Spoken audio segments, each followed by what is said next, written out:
à Dunkerque. 8 km de 100 pour étalonner les valeurs. 8 km de 100 comme entame du Tour 2001 et un favori.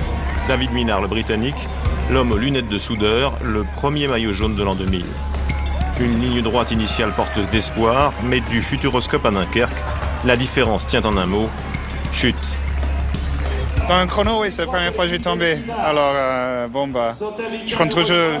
moi, j'ai l'impression que je ne prends jamais des risques, alors ça m'a pris quand même un peu surprise.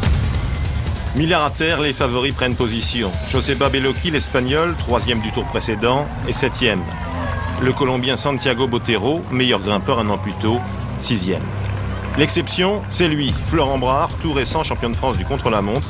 Il finit 5e, juste derrière Jan Ullrich, l'Allemand aux ambitions décuplées par ce maillot de champion national, comme en 97, l'année de son unique victoire dans le Tour, lorsque Lance Armstrong luttait encore contre le cancer. À Dunkerque, l'Américain devance l'Allemand de 3 secondes. Il n'est pourtant que 3e, sa moins bonne place depuis 1999, dominé par Igor González de Galdeano, le rouleur numéro 1 de la puissante Honda C, battu, surtout, par Christophe Moreau. Un prologue parfait du franc-comtois à plus de 52 km/h de moyenne. Moreau bat González de Galdeano de 3 secondes, Armstrong de 4. Il endosse le premier maillot jaune de sa carrière, le premier maillot jaune aussi pour Festina, 3 ans après l'affaire. Moreau dans les bras d'une hôtesse pas comme les autres, Émilie, son amie.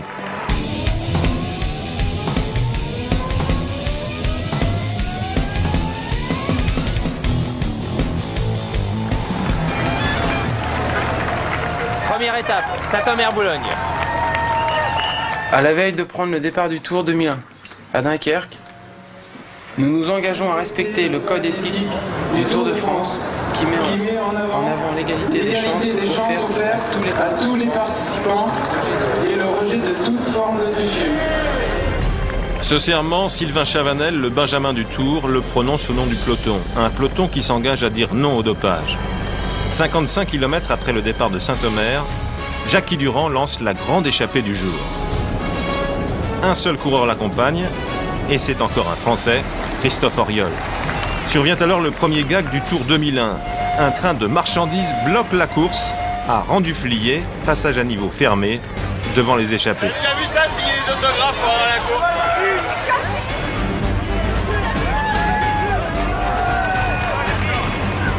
Quelques instants plus tard, au nom de l'équité sportive, le jury des commissaires stoppe à son tour le peloton.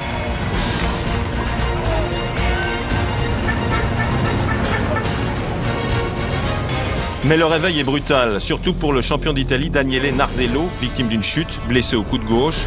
Il finira seul, derrière, à plus de 12 minutes. Échappée terminée aussi pour Christophe Auriol et Jackie Durand, après 124 km d'aventure, peu après la côte du Cap Grinet. À Boulogne-sur-Mer, c'est par un sprint massif que va se conclure cette première étape. Jan Kirsipul, l'Estonien, vise le maillot jaune, une place dans les 3 premiers lui suffirait. Il n'est que 5e, Isabelle triomphe. L'Allemand s'impose devant Weinsteins et Casper, il se pose d'emblée comme candidat à un 6e maillot vert.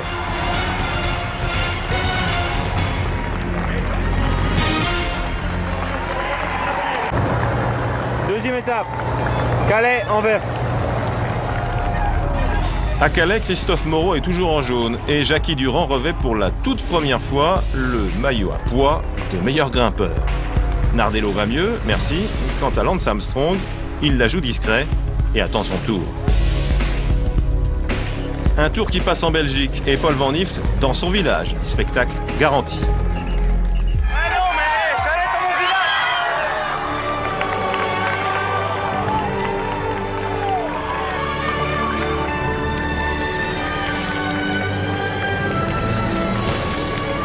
À chaque jour son gag et ses frayeurs. Une nouvelle chute secoue l'arrière du peloton. Laurent Roux se relève le dernier. Il en sera quitte pour une belle peur.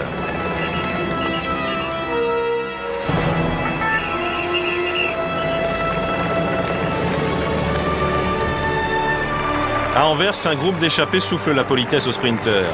Jour de liesse pour Mark Wouters, vainqueur devant Arnaud Prétot.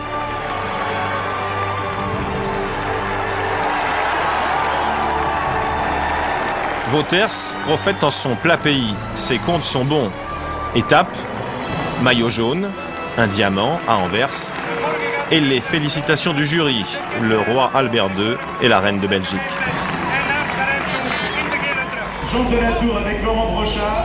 Troisième étape, Anvers, serein. Le lendemain, Mark Wouters rêve encore et il a bien raison d'en profiter, Wouters, lorsque le peloton passe chez lui à Lummen, dans le Limbourg. Un pont plus loin, dans les Ardennes, la première bataille du Tour 2001 est annoncée. Un final proche de Liège-Bastogne-Liège est marqué par une démonstration de force des télécoms de Jan Ullrich et d'Eric Zabel, qui signent un deuxième succès en 3 jours. Une sacrée revanche pour Zabel, privé de Fanini et d'Aldag, ses 2 meilleurs atouts pour les sprints au sein de son équipe. Il en concevait une amertume certaine.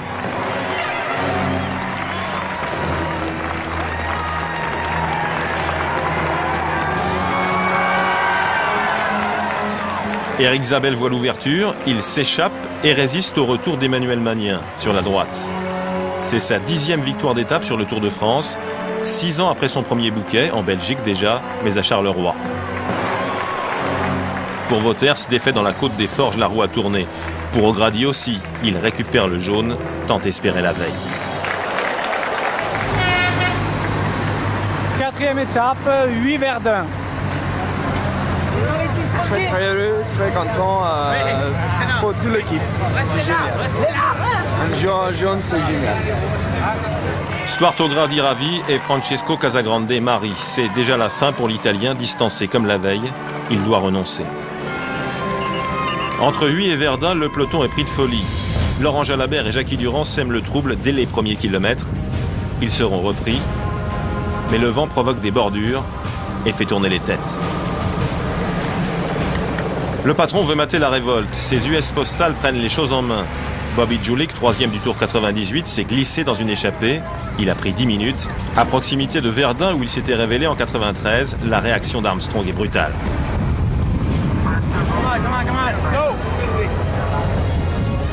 Le peloton éclate. Devant l'ossuaire de Douaumont, à moins de 15 km de l'arrivée, 3 hommes pourtant ont repris l'initiative.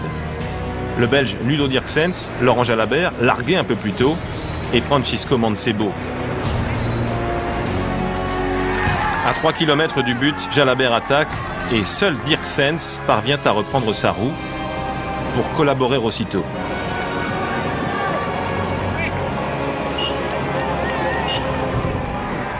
Le Belge conduit le sprint, mais c'est Jalabert qui dirige. Dirksens ne se fait pas d'illusions. Le Mazamétain triomphe. Pour Jalabert, c'est une délivrance. Il voulait tant cette victoire, lui qui n'avait plus gagné depuis 13 mois.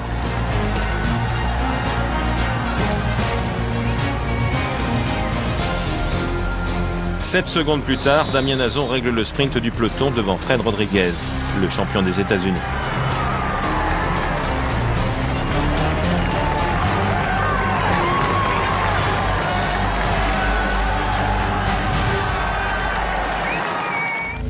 La 5e étape, Verdun, Bar-le-Duc. La voie sacrée, route historique de la bataille de Verdun. C'est le théâtre du contre-la-montre par équipe, 67 km jusqu'à Bar-le-Duc. Armstrong et ses boys partent remonter. Ils veulent reprendre l'ascendant psychologique sur des télécoms qui ont impressionné dans les Ardennes. Mais le scénario vire au roman noir. Peur bleue sur ligne blanche pour l'US Postal, Van de Velde et Heras chutent sous la pluie.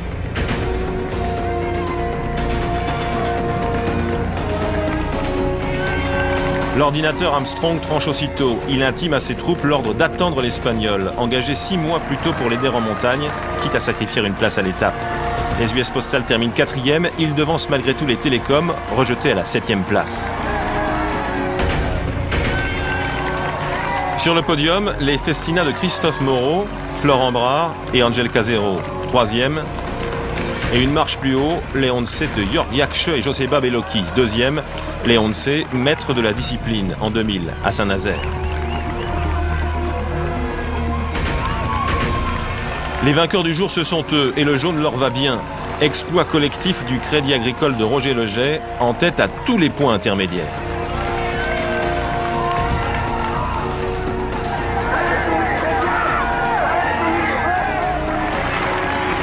Maillot jaune conforté, à Bar-le-Duc, O'Grady, Voigt et Julik occupent les 3 premières places du classement général.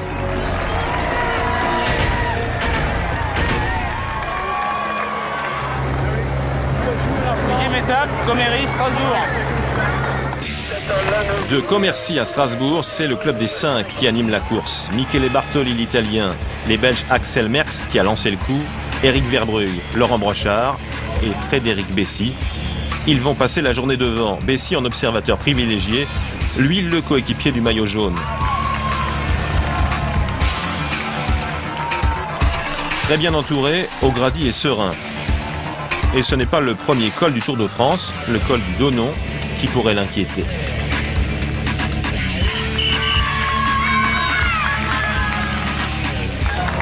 Après plus de 163 km d'échappée, Rick Verbrugge, le dernier contestataire, est repris. Place aux sprinteurs et à leurs ayants droit, petite tape dans le dos de Kirsipu, qu'il aime le suivre, regarder et admirer Ludovic Capel. Démonstration d'école d'un poisson pilote, le champion de Belgique place Kirsipu sur les rails du succès. Ainsi lancé, l'Estonien triomphe devant Nazon, Zvorada et Zabel.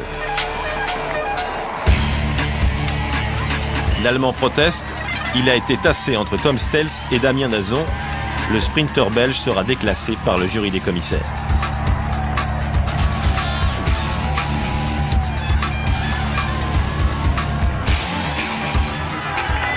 Septième étape, le 14 juillet, Strasbourg-Colmar. Les Vosges au triple galop, un 14 juillet. Rien de tel pour donner des idées et des ambitions à Laurent Jalabert, qui avait repéré cette étape au printemps pour y briller l'été venu. Jalabert et ses 4 compagnons, regroupés en tête de course, avec lui Cuesta, Ivan Basso, l'Italien qui a lancé l'échappée, Laurent Roux et Jens Voigt. Au sommet du col d'Adelspar, Jalabert passe en tête. Il récidive un peu plus tard au col du Calvaire, puis au collet du Linge. Avance maximale sur le peloton, 5 minutes 40.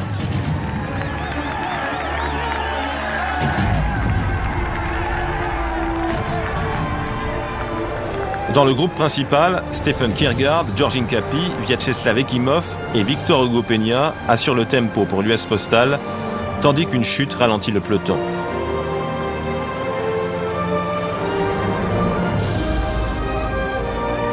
Avec Bjarne Riis, Jalabert, lui, se prépare pour un bis. Dans la descente du collet du Linge, il accélère. Basso veut le suivre, il prend des risques et tombe. Clavicule brisée, il finira pourtant l'étape avant d'abandonner.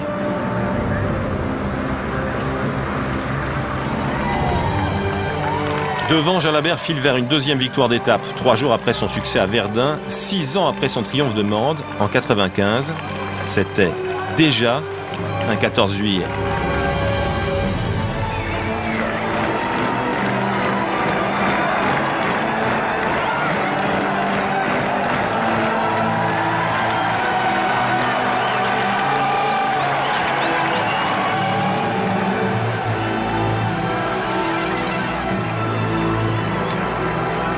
Jens Voigt règle Laurent Roux pour la deuxième place. Voigt euphorique, nouveau maillot jaune, une journée, mais pour l'éternité.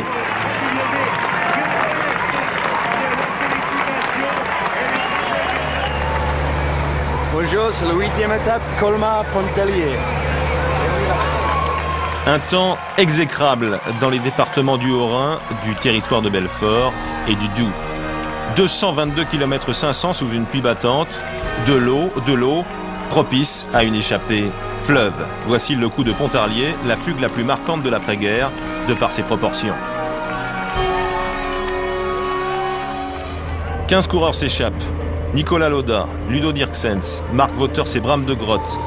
Mais aussi les Français Ludovic Turpin, François Simon, Pascal Chanteur, Sven Teutenberg, Andrei Kivilev, Jackie Durand, Vinokourov, Gonzalez, Eric Decker, Stuart O'Grady, l'ancien maillot jaune, et Servais Knaven.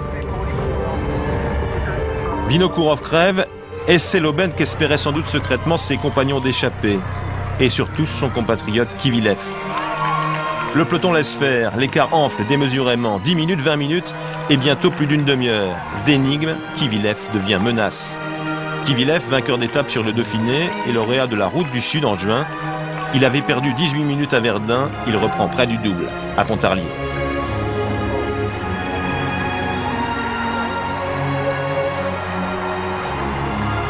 Dans les derniers kilomètres, le groupe de tête explose. Un quatuor se détache et Eric Decker, le funambule ici à droite, s'impose finalement devant Heitor Gonzalez, Servais Knaven et Marc Wouters.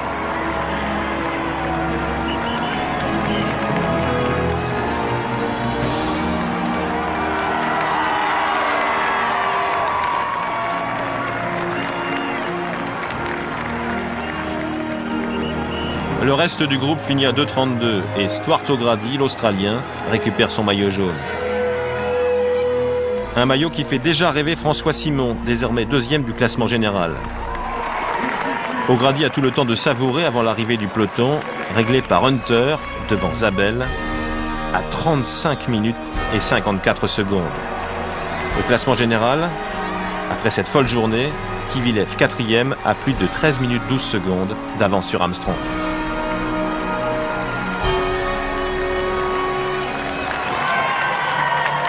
Aix-les-Bains, 9e étape.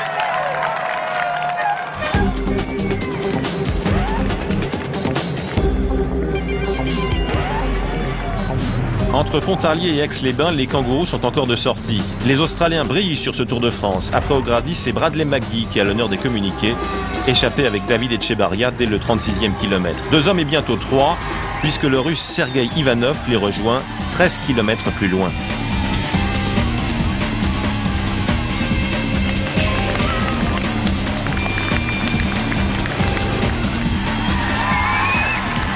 C'est bien le tour des baroudeurs et des audacieux, pas vraiment celui des sprinteurs. Jeroen Blijlevens abandonne à la veille d'attaquer les Alpes.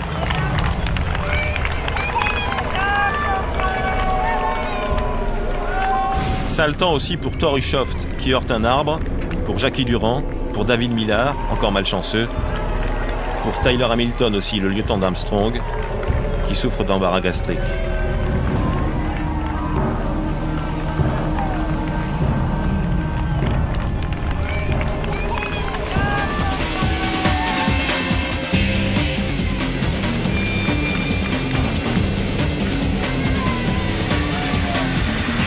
À moins de 10 km de l'arrivée, Ivanov attaque et Etchebarria et McGee ne le reverront plus.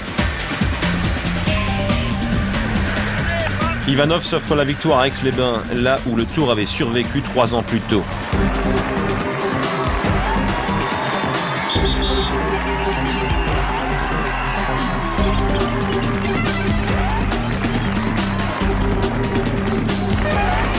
Etchebarria est deuxième, McGee troisième. Zabel règle le sprint du peloton devant Nazon et O'Grady, un peloton qui a déjà les yeux rivés vers la montagne. Partez demain, Attaque. 10e étape, Aix-les-Bains, l'Alpe d'Huez. Au menu de cette 10e étape, 209 km et 3 géants du Tour, la Madeleine, le Glandon et la montée finale vers l'Alpe d'Huez. 3 géants pour 3 échappés qui se dégagent dès le 6e kilomètre. Un trio composé des Espagnols Antonio Tauler et Elodio Jiménez et du Français Laurent Roux. L'avance des 3 hommes augmente rapidement. Elle atteint plus de 13 minutes 30 au ravitaillement de Rognier avant les grandes difficultés du jour.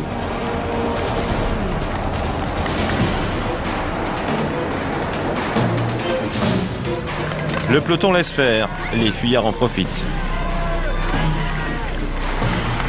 Antonio Tauler est le premier distancé dans le col de la Madeleine, col que Laurent Roux et Eladio Jiménez gravissent de concert. Le Français franchit le sommet en tête devant l'Espagnol. Le peloton des favoris, lui, est emmené par les télécoms. Epner, Clauden, Livingstone, Vinokourov roulent pour Jan Ullrich. Et surprise, Lance Armstrong est au cœur du paquet, une position inhabituelle pour lui. Dans la caravane, c'est l'effervescence, supputation, interrogation. Le double vainqueur du Tour est-il vraiment en difficulté? Un Américain qui grimace aux côtés de Sylvain Chavanel, au vu et au su de tous, et notamment des directeurs sportifs des formations rivales qui regardent dans leur voiture la retransmission télévisée.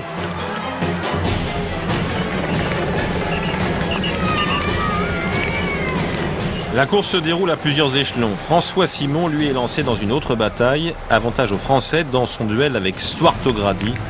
Le maillot jaune est déjà largement distancé.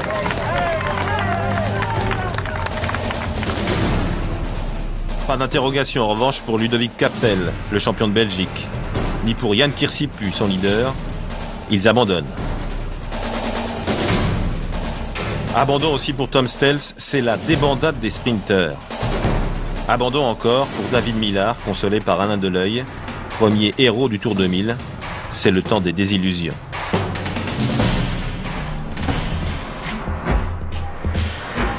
Loin devant, Laurent Roux attaque. Il mène toujours la course et se débarrasse d'Eladio Jiménez. Il peut déjà rêver au maillot à poids du meilleur grimpeur. Au sommet du Glandon, il passe en tête, comme à la Madeleine. Jiménez suit à 2 minutes.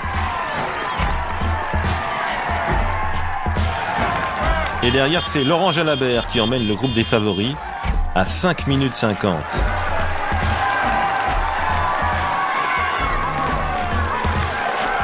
François Simon perd du terrain dans les derniers kilomètres d'ascension, mais il s'accroche à son destin.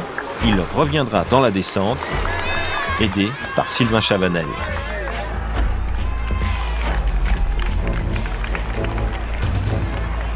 À Bourdoisan, au pied de l'ultime montée, l'Alpe d'Huez et ses 21 virages numérotés, ils sont encore une quarantaine dans le groupe des favoris. 6 minutes 10 secondes derrière Laurent Roux. Mais où est donc Armstrong? La réponse fuse cette fois. Rubiera emmène pour son patron. Rien à voir avec le tempo des télécoms dans les cols précédents. La cadence de l'Espagnol préfigure une attaque de grande envergure.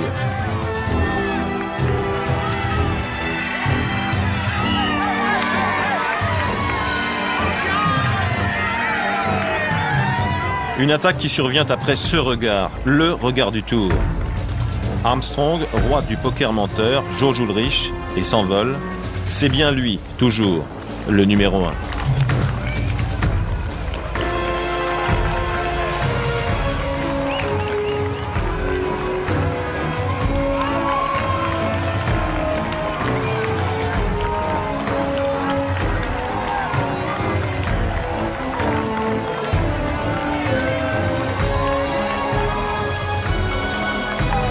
Devant, il ne reste alors qu'une incertitude, un bien maigre espoir pour Laurent Roux, la victoire d'étape. Espoir anéanti peu après Huez, à 6 km de l'arrivée. Roux s'incline après 198 km d'échappée. La voie est libre pour le maître du Tour.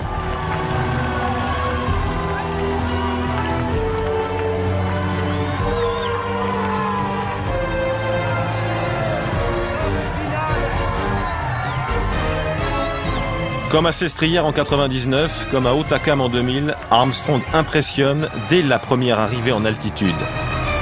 L'Américain repousse Ullrich à près de 2 minutes, 1 minute 59 exactement.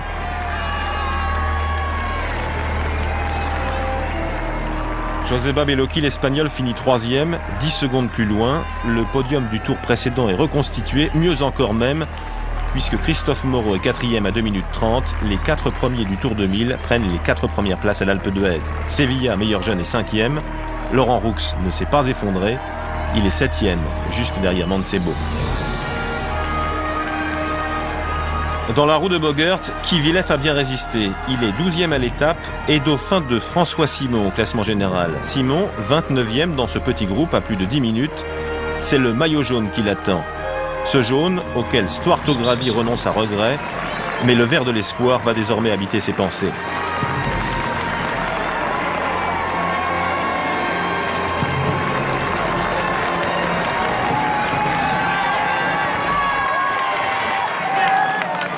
Étape, Grenoble-Champs-Rousse.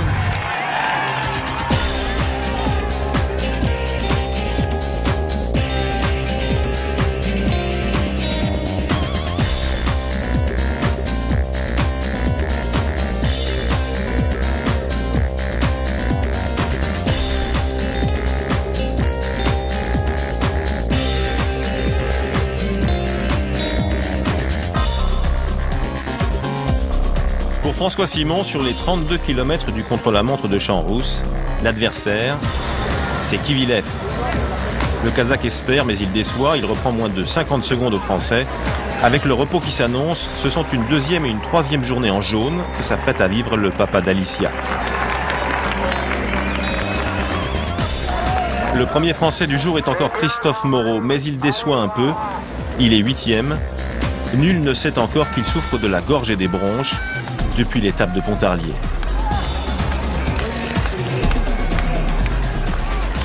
De Grenoble à Champs-Rousse, les Espagnols manifestent leur puissance collective. Ils sont 4 dans les 6 premiers, grâce à Igor González de Galdeano, 6e, devant Oscar Sevilla, 5e, comme la veille, à l'Alpe d'Huez.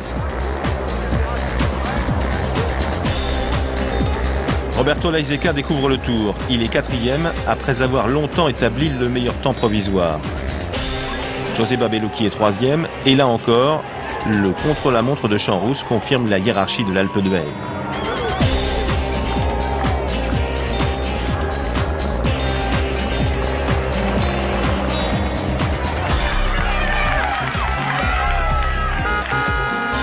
Jan Ullrich donne tout, mais il cède encore 1 minute supplémentaire à Lance Armstrong. Entre le 2e et le 3e pointage intermédiaire, pourtant l'Allemand a grappillé quelques secondes à l'Américain, mais c'est insuffisant. Le voilà désormais repoussé à 3 minutes 34 d'Armstrong au classement général. Un Armstrong encore dominateur avec cette fréquence de pédalage inégalée et qui passe comme prévu la seconde couche. En tête à tous les pointages, une légère pause aux 2 tiers du parcours pour finir encore plus fort. Belote, rebelote, on attend le 10 de Der prévu pour les Pyrénées. En 2 jours, l'Américain a distancé ses principaux rivaux et effacé plus de 10 minutes sur Kivilev. Pour lui, déjà, le coup de Pontarlier a vécu.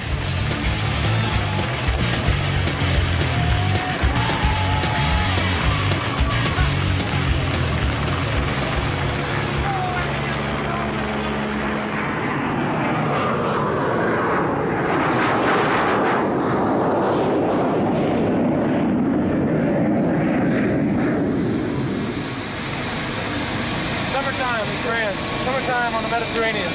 It's beautiful. Deuxième étape, Perpignan-Axleterre. Christophe Moreau lâché par un peloton groupé, c'est la surprise de taille de la première étape pyrénéenne. Moreau qui abandonne, victime à retardement de la fameuse étape de Pontarlier. Avec ce retrait, la France perd son plus sérieux espoir pour le classement général.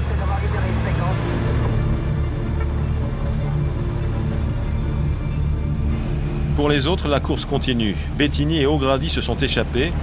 Objectif unique de l'Australien, grappiller des points pour le maillot vert. La descente du col de Jaux s'effectue à vive allure, le danger rôde. Ivanov est tombé, clavicule brisée, il doit renoncer. Mais l'angoisse frappe le Tour à quelques mètres de là, pendant de longues minutes. Le Néerlandais Bram de Groot a chuté violemment, il est inconscient. Revenu à lui, il ne souffre finalement d'aucune fracture, un miracle. Une chute encore pour Guido Trentin et Kurt van de Wouwer. Le Tour du Belge s'arrête ici, dans ce virage, clavicule cassée, encore. À l'avant, David Etchebarria, l'Espagnol, déjà en évidence vers Aix-les-Bains, et le Colombien Félix Cardenas ont rejoint l'Italien Paolo Bettini, unique rescapé de l'échappée initiale. Ullrich tente le tout pour désarçonner Armstrong. Il attaque dès le pied du plateau de Bonascre, au-dessus d'Ax-les-Thermes. L'Américain suit, et Kivilev s'accroche pendant quelques centaines de mètres. Le Kazakh cède et c'est un autre homme que voit revenir Armstrong et Ulrich. Roberto Laiseka, l'Espagnol de la formation basque Euskaltel-Euskadi, les dépasse aussitôt. Un peu plus haut, son coéquipier Echevarrián ne peut pas répondre au démarrage de Félix Cardenas. Cardenas qui rêve d'un triomphe le jour de la fête nationale colombienne. À moins de 2 km du but, Armstrong attaque à son tour. Ulrich est distancé une nouvelle fois sur ce démarrage imparable. Armstrong veut creuser l'écart sur Ulrich bien sûr, mais aussi sur Simon toujours en jaune et sur Kivilev. Pour Ulrich, c'est une nouvelle désillusion, un nouvel échec, une défaite de plus. Un an après les victoires d'étape de Javier Ochoa et de Santiago Botero, Félix Cardenas offre un nouveau succès à la Kelme, la plus ancienne formation du peloton. Le Colombien, debout sur les pédales, comme il l'avait promis à ses copains d'enfance, savoure son triomphe. Quatrième à Champs-Rousse, Laiseka est deuxième, talonné par Armstrong. Ulrich cède 31 secondes supplémentaires avec les bonifications dont hérite l'Américain pour sa troisième place. François Simon reste en jaune. Il s'est encore battu avec obstination et courage, mais son pécule diminue. Il sait que son rêve prendra bientôt fin, dès le lendemain en toute logique, sur les hauteurs de Saint-Lary-Soulan.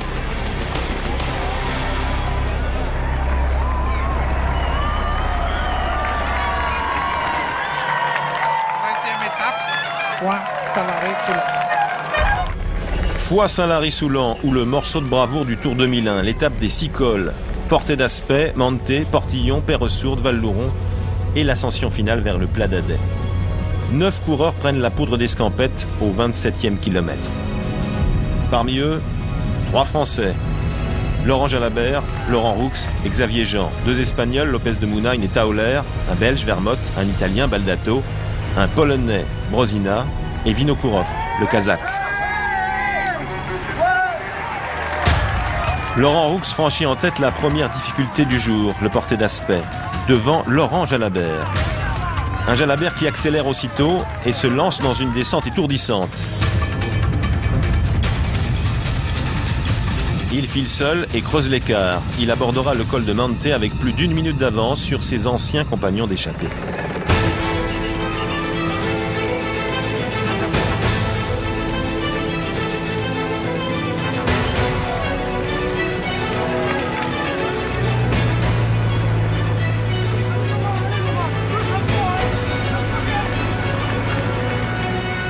Dans le groupe des favoris, la bagarre n'est pas encore déclenchée. Ulrich surveille Armstrong.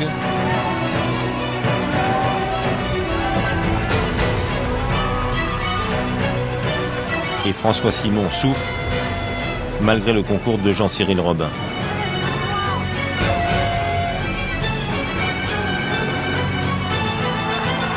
À l'avant, Laurent Jalabert joue les éclaireurs. Il passe le premier au sommet du col de Manté et accentue toujours son avance dans la descente. Il est encore premier au Portillon avec 9 minutes 30 d'avance sur le peloton maillot jaune.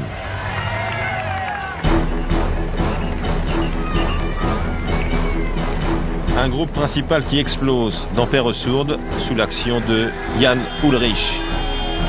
Un homme, un seul parvient à le suivre et c'est Lance Armstrong.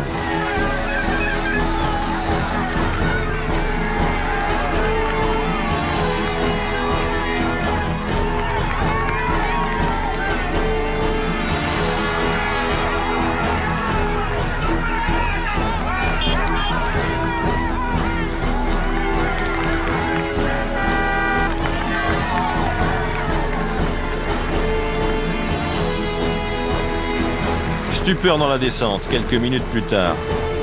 Ulrich manque un virage, il file tout droit et disparaît en contrebas.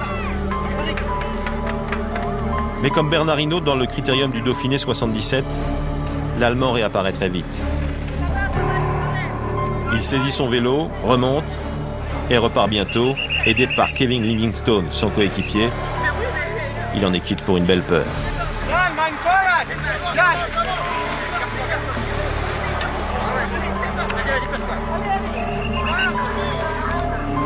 Lance Armstrong est fair-play, il attend son rival.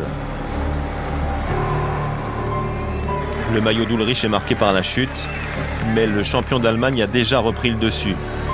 Il revient sur Armstrong, accompagné désormais de Kivilev et Beloki.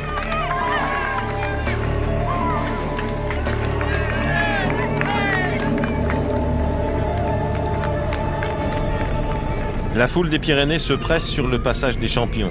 Après Perresourde, Laurent Jalabert a vaincu Val-Louron, mais son avance a fondu et la fatigue le gagne. Il tombe à l'entrée de Saint-Lary-Soulan, à 13 km de l'arrivée.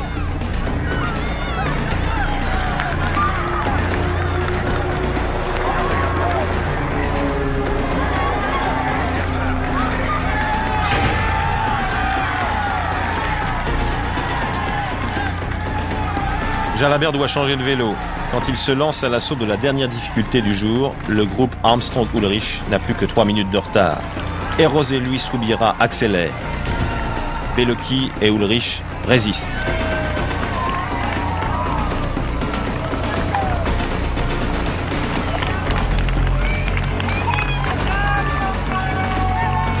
Parfois critiqué pour son attentisme, l'Allemand se surpasse dans cette 13e étape. Il attaque encore. Et seul Armstrong, une nouvelle fois, reste dans son sillage.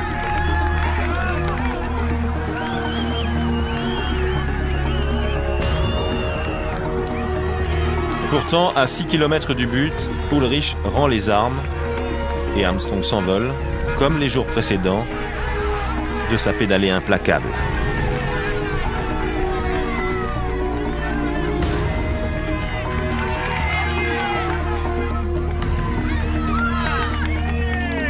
Implacable, Armstrong l'est aussi pour Laurent Jalabert, 1 km plus loin.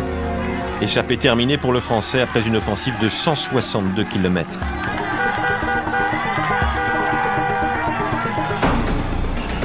Sprinter de la montagne, l'Américain file vers une 3e victoire d'étape. Après l'Alpe d'Huez et Champs-Rousses, il plane sur les cimes du Tour. Jalabert résiste, mais il est repris à son tour par Ullrich, puis par Beloki et Heras, transcendés par leurs supporters.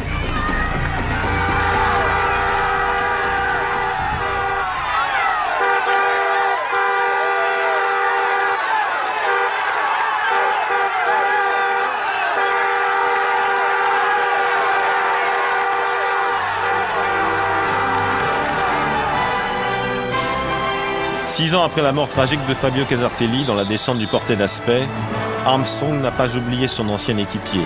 Index pointé vers le ciel, comme lors de sa victoire à Limoges en 95, il lui rend un nouvel hommage. Que pouvait espérer François Simon dans une telle étape, sinon résister du mieux possible? 31e à Saint-Lary, il cède son maillot jaune au numéro 1, Lance Armstrong.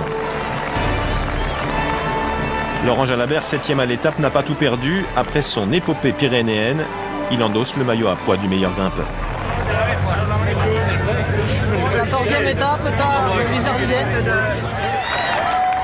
3e et dernière partie du triptyque pyrénéen. 144 km 500 avec 3 grands classiques, Aspin, le Tourmalet et la montée finale vers Luzardiden.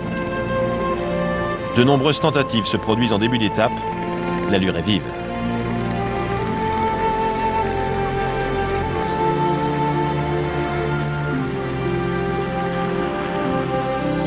Un groupe se constitue à l'avant avec Sven Montgomery, Jean-Cyril Robin et Vladimir Belli. Puis Mario Hartz, Jens Epner, Oscar Pozzi, David Moncoutier. Ils sont 10 enfin avec encore Stéphane Goubert, Andreas Klöden et Bobby Julich. Au pied d'Aspin, l'écart est de 4 minutes 30. En tête de peloton, une alliance US Postal-Euskaltel assure le tempo. Dans le col d'Aspin, le groupe des 10 reste uni et Bobby Julich franchit le premier le sommet, au train, devant Jean-Cyril Robin et Stéphane Goubert. Après Sainte-Marie de Campan, c'est le Tourmalet qui s'offre aux coureurs. Tourmalet géant du Tour avec ses 16 km 900 d'ascension, ses pentes à 7,4% de moyenne. Le groupe de tête a éclaté sous l'impulsion de Sven Montgomery qui emmène ici devant Goubert et Moncoutier.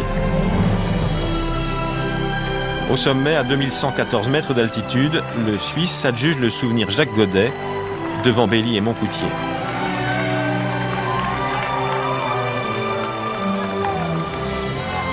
Stefano Garzelli, l'ancien vainqueur du Giro, emmène le groupe des favoris, flanqué d'Ulrich et d'Armstrong. Et déjà, la ferveur basque préfigure l'ultime montée, comme ce sprint de l'Aiseka derrière l'Italien au sommet du Tourmalet. L'avance des échappés a fondu, Montgomery, Belli et Moncoutier n'ont plus qu'1 minute 10.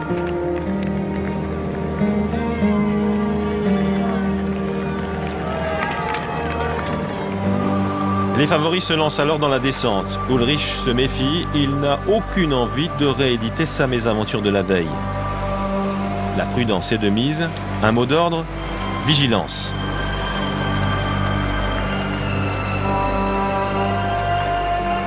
Prudence, vigilance et confiance pour Lance Armstrong qui joue les acrobates. Un numéro d'équilibriste sur une seule jambe. Décidément, l'Américain prend son pied dans ce Tour 2001.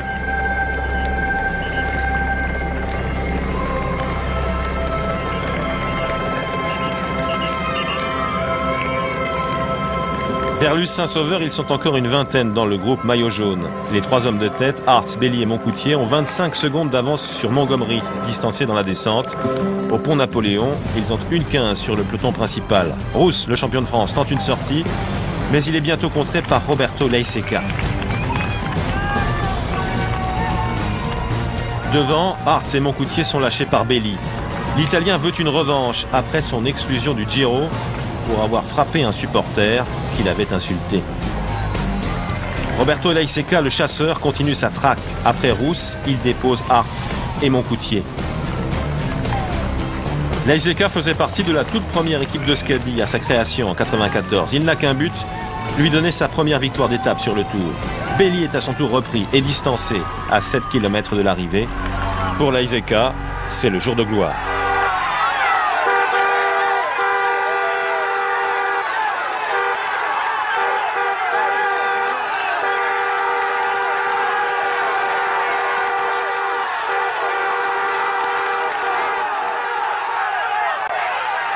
Les maillots orange et les drapeaux basques ont envahi les Pyrénées. Ils saluent leur héros, un coureur de 32 ans, Laiseka de Guernica, qui avait fêté avec eux il y a 12 ans le succès de Miguel Indurain, ici même à Luzardiden, en simple spectateur.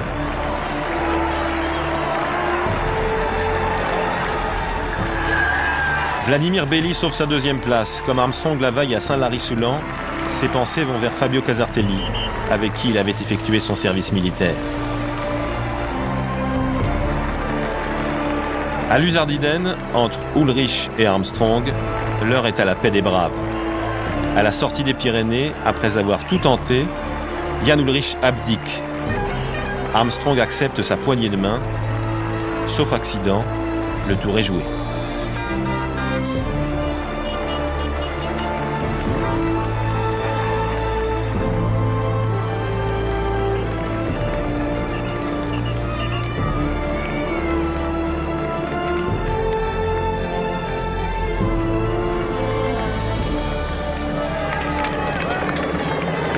Quinzième étape, Pau Lavore.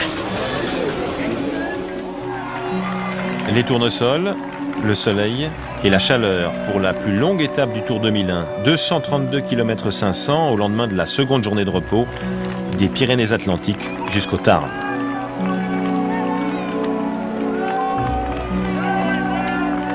Une bien belle journée d'été, sauf pour Jonathan Wouters, piqué la veille par une guêpe.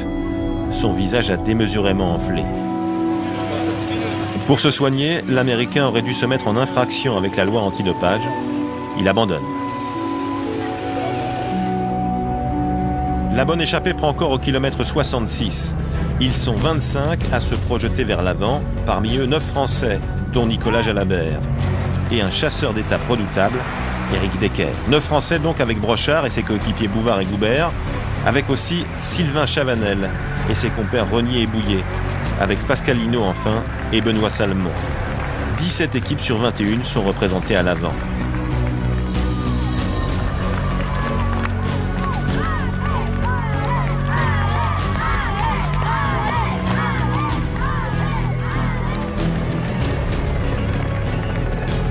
L'écart se creuse avec la bénédiction du peloton. À la Barre-sur-Lèze, près de Toulouse, au kilomètre 164, l'avance dépasse les 13 minutes. Les formations piégées tentent de réagir, mais leur riposte n'inquiétera pas les échappés. Cette offensive fait bien l'affaire de Stuart O'Grady. Tous les points pour le maillot vert iront aux audacieux. L'Australien préserve l'intégralité de son avance sur Eric Zabel. À 30 km de l'arrivée, Marco Pinotti, l'Italien, s'isole du groupe des échappés. Il est pris en chasse par Verbrugge et Renier, mais seul le Belge parvient à réaliser la jonction. Le Belge déborde son adversaire aux 250 mètres. Il s'impose à Lavore, malgré ses lunettes, qu'il réajuste à 3 reprises.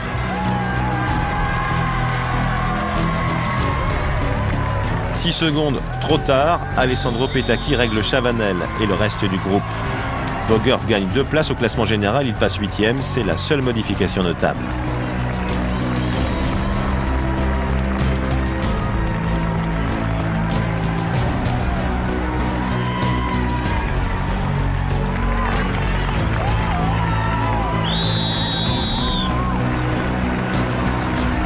Le peloton arrive avec un quart d'heure de retard. Olivier Perraudot et Damien Nazon s'offrent une bonne tranche de rigolade.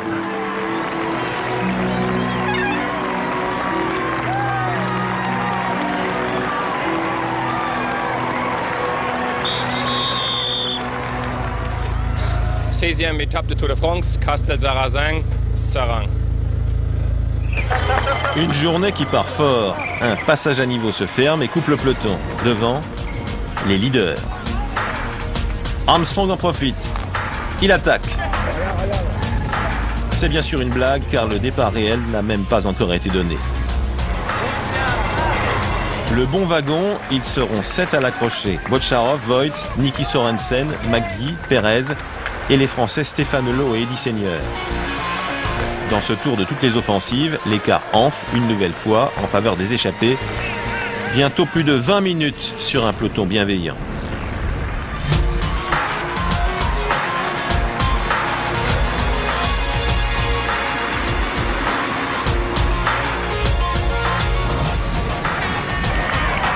David Moncoutier s'accorde une pause bisou chez lui, à Biars-sur-Cère. C'est le temps du bonheur et de l'insouciance.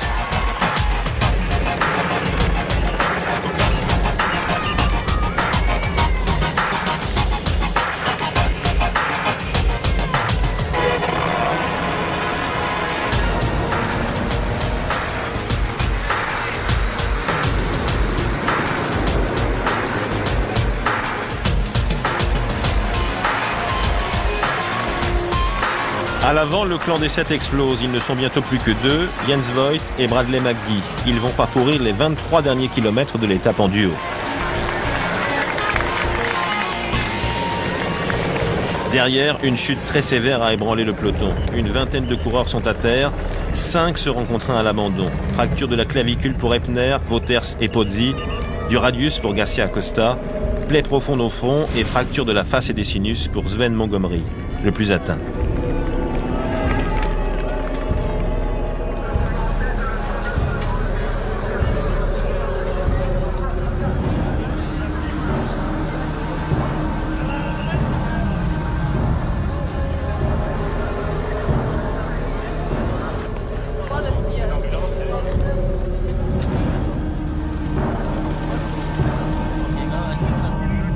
Thierry Gouvenou, lui aussi blessé, repart au courage.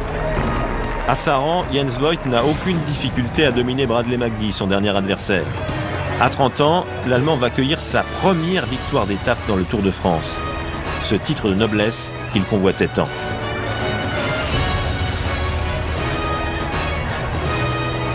McGee, deuxième, termine épuisé. Il est allé au bout de ses forces.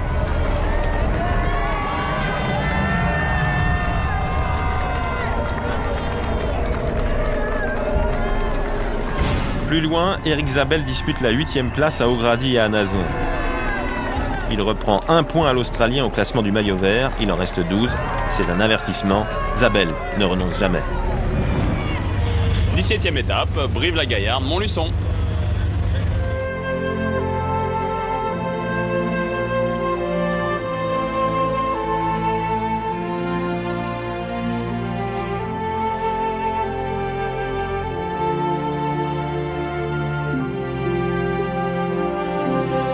La canicule s'installe en cette dernière semaine du Tour. Une chaleur écrasante, plus de 30 degrés, qui n'ôte pourtant pas toute forme de velléité.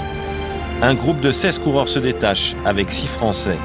13 équipes sont représentées, mais cette fois, le peloton réagit. Écart maximal, 4 minutes 35 secondes, avant une longue chasse des équipes de sprinteurs.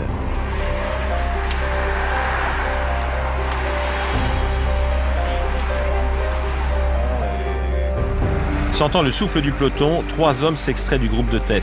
Serge Baguet, le Belge, Jacob Pil, le champion du Danemark, et Massimiliano Lelli, l'initiateur du coup, initiateur mais pas vraiment animateur.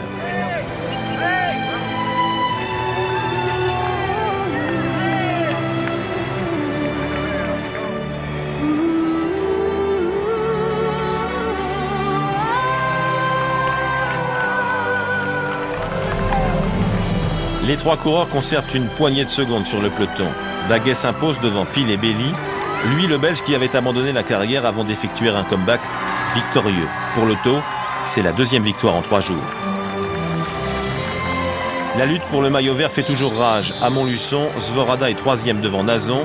Zabel reprend encore un point, plus que 11 dans le bas de laine d'Ogrady. 18ª etapa, Mont-Miquelon, Saint-Amand, Montclon.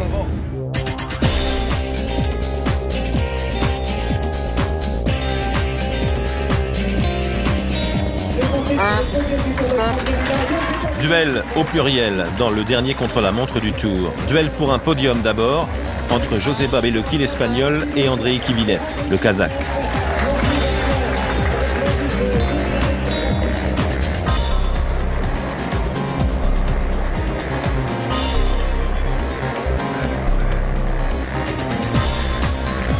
Sur les 61 km d'un parcours essentiellement plat, avantage à Bellocchi, meilleur rouleur. Il reprend 2 minutes 08 à Kivilev, il n'en fallait qu'une 20. Kivilev, dépassé par Jan Ullrich.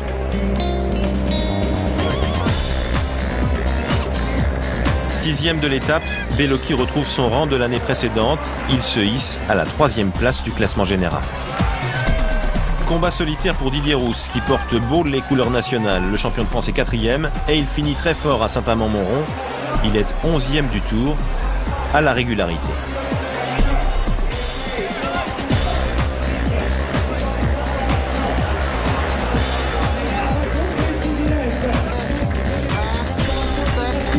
Duel à nouveau et lui aussi va gagner une place grâce au chrono. Igor González de Galdeano, un spécialiste puisqu'il est champion d'Espagne de la discipline. Rock avec François Simon, González de Galdeano, 2e du jour, s'immisce dans les 5 premiers du général. Simon terminera 6e, son beau Tour de France.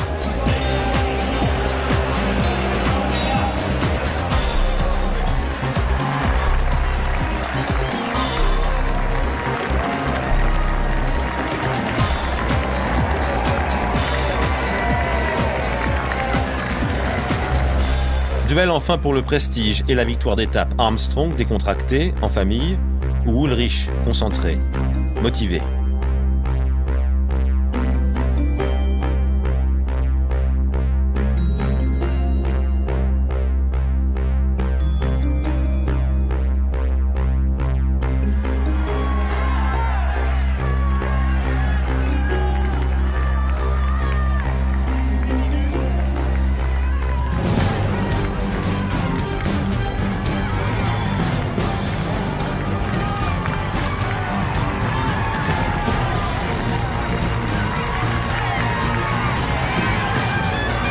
Le premier temps intermédiaire fixe les limites de l'Allemand. 34 secondes de retard sur Armstrong après 21 km et la 3e place seulement derrière González de Galdeano. Ullrich en perdrait presque les pédales.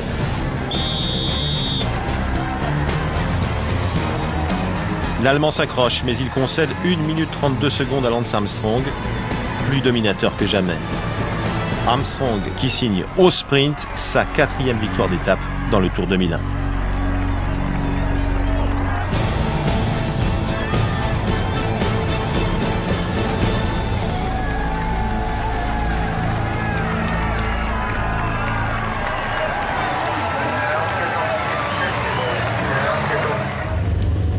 Neuvième étape, Orléans-Évry.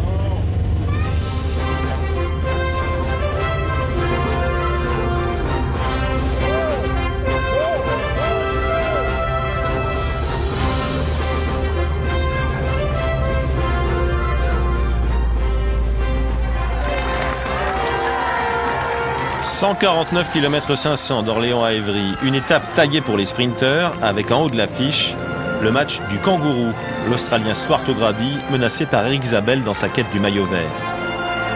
Un maillot vert bien entouré toutefois et l'infatigable Jens Voigt assure encore sa part de travail. Son objectif, couper l'herbe verte sous le pied des télécoms. Objectif atteint au premier sprint intermédiaire, même si Zabel devance O'Grady pour la deuxième place.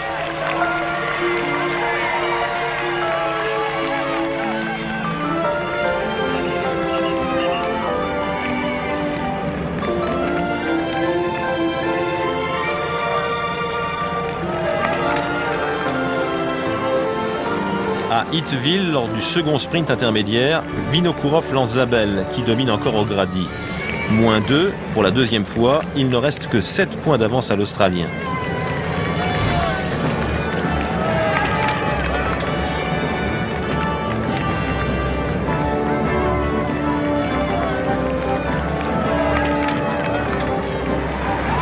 Acte 3, tout se joue au sprint, comme prévu. Zabel prend la route de son compatriote Teutenberg et s'envole.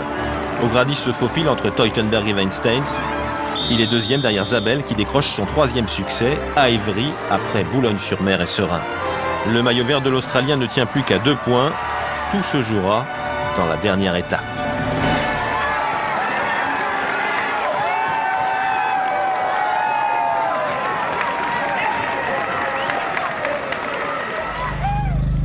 « 20e étape, Corbeil-Essonnes, Paris-Champs-Élysées. «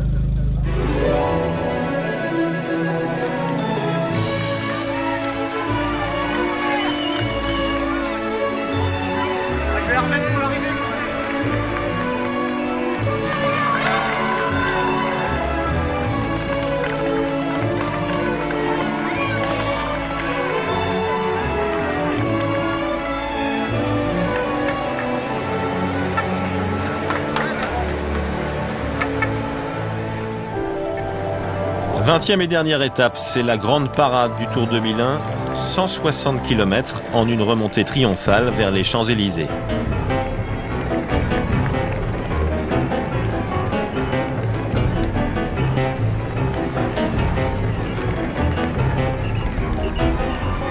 Un duel, le duel, occupe pourtant certains esprits. Le combat pour le maillot vert, violente passe d'armes dans un environnement serein.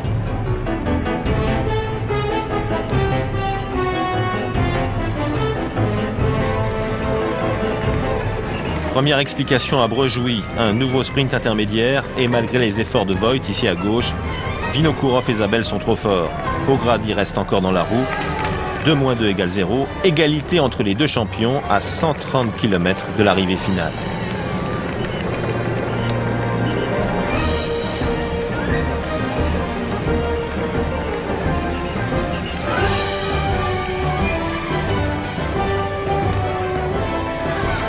Deuxième manche à Châtenay-Malabry et un scénario immuable ou presque. Vinokourov lance si bien le sprint qu'il manque de griller la politesse à son leader. Mais l'essentiel est atteint. Avant d'entrer dans Paris, Zabel est maillot vert virtuel.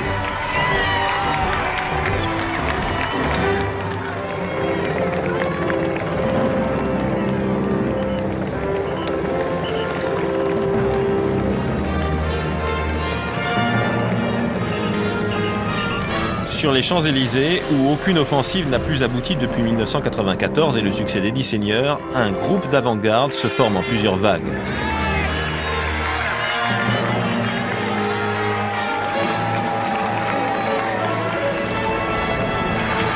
« 23 coureurs sont échappés, leur avance dépasse la minute. »